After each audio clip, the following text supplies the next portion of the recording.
Locked On Podcast Network presents Locked On Sports Today. The college football playoff is wide open, but it feels like the way this was seeded, the champion could be playing in the first round. Also, the Lakers have been quiet lately, and the Mets are little brother no more. Today's episode is brought to you by FanDuel. Place your first $5 bet and you'll get started with $150 in bonus bets guaranteed. Visit FanDuel.com to get started. I'm Peter Bukowski, starting your day with the can't-miss stories and biggest debates in sports. You're Locked On Sports Today. Searching all major sports. Found. Let's start with the biggest story. Oregon landed the number one overall spot in the college football playoff bracket, the expanded bracket. The first ever time we're doing this with 12 teams, 4 of them representing the Big Ten. And Spencer McLaughlin from Locked On College Football was on this program yesterday saying it might have actually been better for Oregon to have lost if this is the draw that they were going to get. Craig Sheeman from Locked On Big Ten joins me now. Craig, do you agree with that? Did Oregon get the short end of the stick here, despite the fact that they're going to be the number one overall seed? As much as I would like to disagree with Spencer, because we have a lot of fun on our squad shows ripping each other, he's 1,000% right. I mean, you got Oregon. Yeah, most sports, you have the number one seed. They're supposed to have an easy path, right? Even in March Madness, we seed the top 4 seeds, and we know which one's the easiest one. When you've got to play the winner of Ohio State, Tennessee, and then maybe play Texas after that, I don't see what's in Arlington. By the way, you got to play Texas. Yeah. It's I don't see the easy path here. I think maybe Penn State has the easiest path. You know, get by SMU and then Boise State after that. That's a lot easier than what Oregon has to face right now. And I think that is going to has led to some consternation here. It's also, I think, leading people to say, hey, Penn State has a shot here. Like if they get going a little bit, they've got the talent to do this. We went into this going, okay, there's got to be one of these teams that has a shot, the first round of teams to go all the way. It seems like if you're going to pick one of those, to me, I'm looking at Ohio State and I'm looking at Penn State as the 2 teams. Do you have any other teams that you think have a good shot to do that, or do you like the 2 I picked? Well, the thing with Ohio State is, I mean, they've been resting a long, long time. I mean, we had some thoughts that maybe the third place team in the Big Ten and the SEC, for that matter, were going to be at a huge advantage. You don't have to put yourself at risk. I mean, look what happened to Georgia. Yeah, they played the championship game, but their quarterback, wrecked his arm. If you don't play in that game and you're sitting like Tennessee, just watching it all happen, and now you're good to go. There's a lot broken with this system that we have. And by the way, for the record, for years, whether it be here or on my own radio show that I do, I was anti-expansion all along. I thought we're good with 4. Yeah, Spencer said the same thing yesterday. Yeah, but guys like us, we feel like we're the lone voice in the darkness because, it would be nice if the conference championship games would have meant life or death. Like, all right, Oregon gets to advance, Penn State doesn't. Georgia gets to advance, Tennessee or Texas doesn't. And have it mean something. Now we're playing conference championships. We're risking injury to key players. And all we're doing is flipping seeding. And they're slowly wrecking college football. It's the best thing going out there. And and you know what their solution is going to be? Expand it more. So we're going to argue about the 16th and 17th teams next year instead of 12, 11, whatever it is. But I don't know that it's going in the right direction. Okay, so but here's what's going to happen, Craig. This is what's going to happen. The first round games, we're going to get 3 or 4 awesome games, and everyone's going to go, "This is great. We never would have seen these games otherwise." Like Ohio State, Tennessee, I can't wait to watch that game. This Ohio State team to then get essentially rewarded for not making the Big Ten title game to get to go play Oregon, a team that they played to the tooth last time.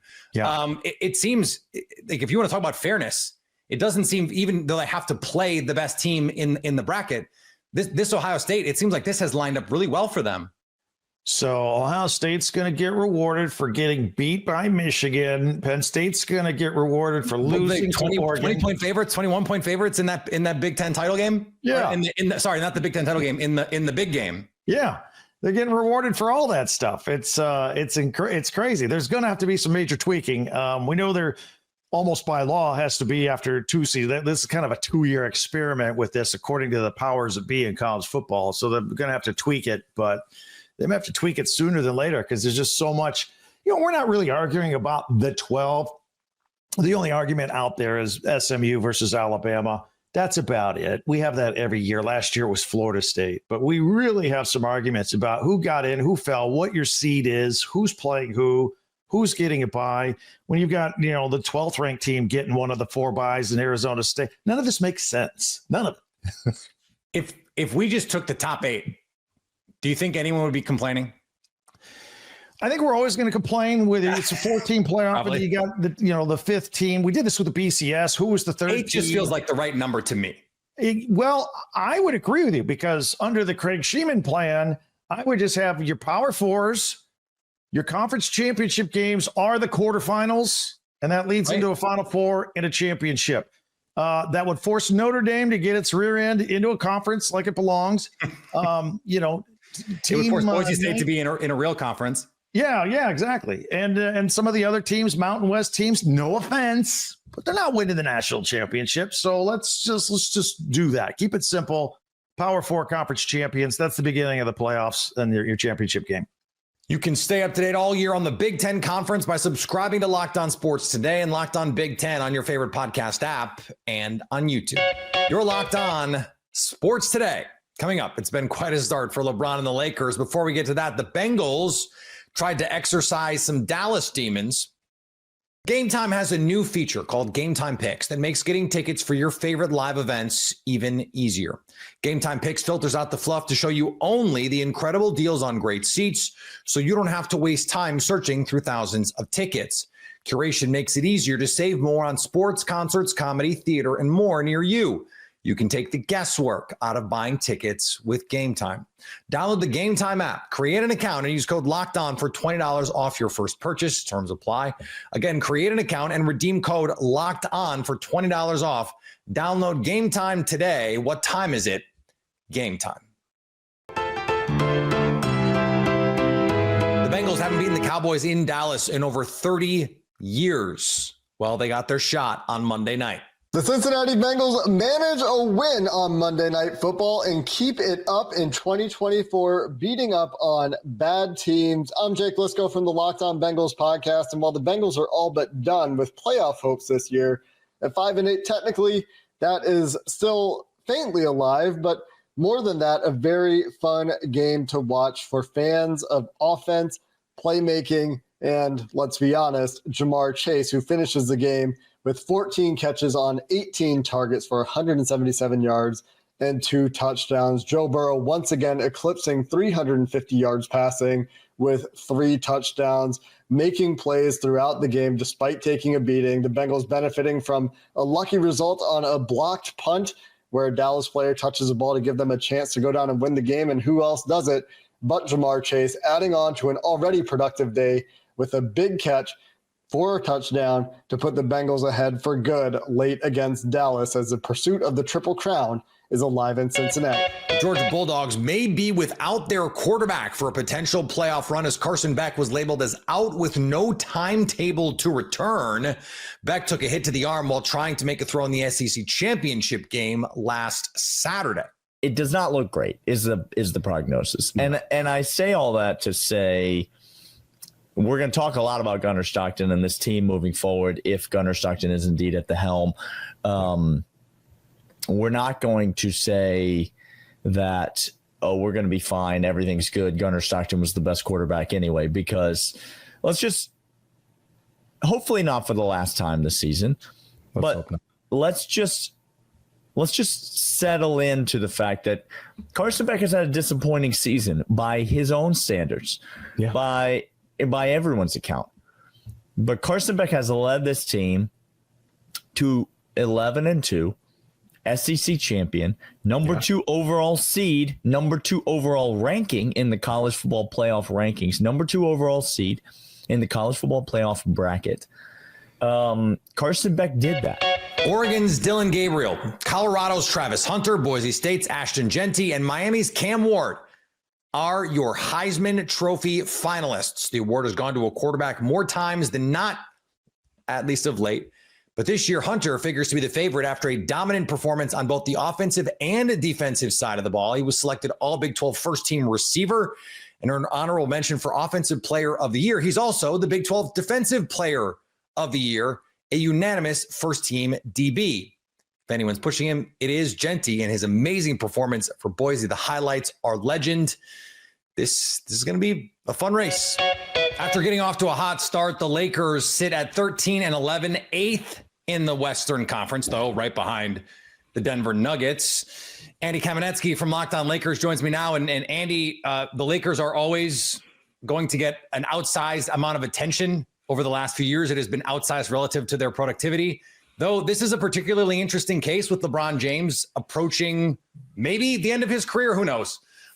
He said recently that whatever he was asked about something JJ Redick said, he said, whatever JJ said, I agree with. And it's not on the coaches, it's on the players. Are you buying this diagnosis from LeBron James? In the sense that it's on the players to get their proverbial bleep together? Yeah, I'm buying that part of it for sure. I mean, it's not like they've been playing perfect basketball and JJ Redick's boneheaded decisions are the reason they lost by 41 to the Heat. I mean, there has been a lot in terms of execution and effort, dedication on both sides of the ball during this recent period where the Lakers headed into this Sunday's win over Portland, having lost 7 of 9. They lost by 41 to the Heat. They had multiple 20-plus point losses where, you know, obviously there are things JJ Redick will need to adjust, things that he'll need to tweak. I think he is now reaching a place where he has to adjust to the adjustments to him. And every coach in the league is more experienced at making adjustments than he is to adjusting those adjustments. But at the same time, he said after one of the recent losses that, in all honesty, the Lakers were at this point not even executing their base coverages well, sort of their base stuff. And he's like, it's very difficult to make adjustments off the bare minimum if you're not doing that. Right. So I think LeBron was being truthful. I think LeBron also did not want to answer any questions or give any indication that he was not on the same page with JJ Redick in a way that would start our LeBron and JJ Redick feuding headlines. Yeah, he's been around long enough to know when those may or may not be coming. We've come a long way since the Spoelstra chest bump early in the Heatles tenure.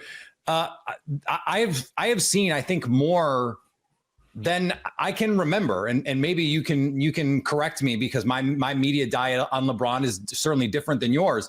But people pointing out, hey, you know, LeBron could try and play some defense at some point, and that there is an attitude reflects leadership part of this with LeBron that people are starting to question in a way that maybe they hadn't before when he was a bulletproof, no doubt top 5 player. Do you get that same sense that there is starting to be a little bit of a change here, or maybe more specifically, do you think there is something that LeBron could be doing from a leadership, from an effort standpoint that would reflect a different attitude on this team? Well, I think that's actually been, certainly locally a conversation point with LA. With LeBron in LA and specifically defense, and how the effort can frankly wax and wane, and whichever between wax or wane is the lesser version, that's the one he's often doing. And on one hand, yes, that is to be expected with a guy that's pushing 40. On the other hand, that's a lot of time to be on the court with the defense at that subpar level. And there's a trickle-down effect, and it becomes more difficult to accommodate for when he is surrounded by other, neutral at best, sometimes minus defenders as well. But at the same time, though, LeBron is playing like 35 minutes a game, so it truly becomes a lot to account for. But also, he is a tone setter on this team. I feel like even more than Anthony Davis, who is the best player on this team, and not even just the best two-way player. I'd argue he's the only two-way player on this team. But, LeBron has cachet that's unmatched around the league, much less on this team. Yeah, maybe in sports, frankly. Yes, yeah. I've made the argument before that he is the most powerful athlete in North American sports, and I still believe that to be the case. And I'm not saying that it is excusable if other guys take their defensive cues or defensive mindset from LeBron, because they are responsible for their own decisions and effort level and intensity and all that stuff. But it is not uncommon for supporting players to take their cues from their leaders. And I think, I'll put it this way, his two-way effort in the recent loss to the Hawks on Friday was outstanding. And I don't think it's a coincidence that the entire team's two-way effort was outstanding. Take from that what you will. But yeah, the way LeBron approaches this affects the rest of the team on a lot of different levels. You can stay up to date all year on the LA Lakers by subscribing to Locked On Sports Today and Locked On Lakers on your favorite podcast app and on YouTube. Coming up, the Mets, not little brother anymore. Get ready to tackle the NFL action with FanDuel, America's #1 sports book, because right now new customers can bet $5 and get $150 in bonus bets if you win. The FanDuel Sportsbook app gives you everything you need to place live bets on the NFL all in one place. So when you get a hunch in the middle of the game, you can check out the latest stats, view live play-by-play, and so much more on the same page where you place your bets. Just visit FanDuel.com to join today. You'll get started with $150 in bonus bets if you win that first $5 bet. You can check out the odds for the NL pennant after Juan Soto's arrival in Queens. FanDuel still has the Dodgers 2-1 as the favorites. The Braves come in second, plus 440, and then the Mets land at third, plus 480. Guess Soto isn't all the Mets need. That's FanDuel.com. Never waste a hunch and make every moment more with FanDuel, an official sportsbook partner of the NFL. Steve Cohen got his man, and his man got his contract. 15 years, $765 million for Juan Soto. Locked On Mets host Ryan Finkelstein believes this proves the Mets are no longer the little brother to the Yankees. But Juan Soto is going to be a filthy rich man regardless. And what Jeff Passan said on ESPN is a sentence that I don't think any of us as Mets fans truly in our heart of hearts believe we would ever hear uttered by the prominent insider in Major League Baseball. Jeff Passan said on ESPN, what happened here? Quote, in the end, I think Juan Soto looked at the Mets' future and looked at the Yankees' future and decided that the Mets' future was better. Doesn't sound like little brother anymore, does it? The New York Mets have been building to this ever since Steve Cohen purchased the team September 14th, 2020. I've said it on this show before, I'll say it again. The greatest 25th birthday present that I could have ever imagined for myself. The best birthday present I've ever gotten was when the news dropped that Steve Cohen was going to be the owner of the New York Mets. It took until January for it to become official, I believe, if I remember correctly. Now we are 4 years into the Steve Cohen era. This is going to be the 5th season of him as the Mets owner. And he has landed the top free agent on the market. There was a time when the Yankees truly were the evil empire. If you had a good player, they were going to steal him because they were going to pay him. There was not some mystery about why everyone wanted to go play for the Yankees. It was money. And now the Yankees want to pinch pennies.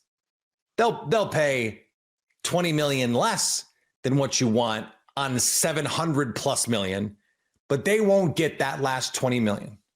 That's the difference.